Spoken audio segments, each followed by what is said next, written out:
దేనికోసం నువ్వు దుఃఖిస్తున్నావు? దేనికోసం నువ్వు వేదన పడుతున్నావు? దేనికోసం నువ్వు ప్రయాసపడుతున్నావు?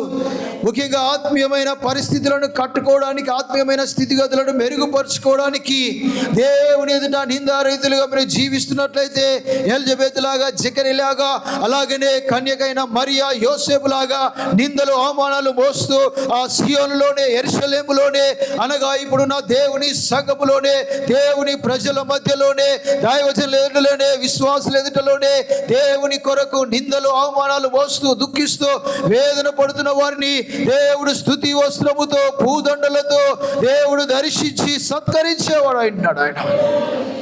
Praise the Lord. Hallelujah, hallelujah. యేసయ్యా మీ నామములో శక్తి ఉన్నదని మనం విశ్వసించాలి.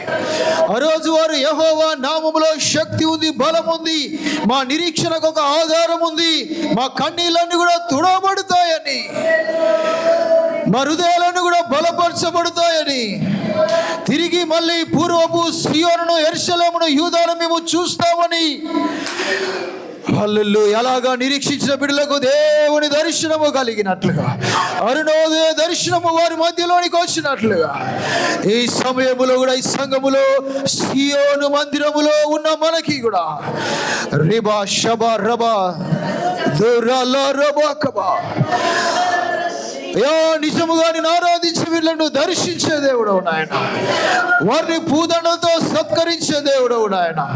నీ నామాన్ని ఎంత భారమైన, ఎంత వేదనైనా మోసే వారిని నువ్వు దర్శించే దేవుడవు ప్రభు.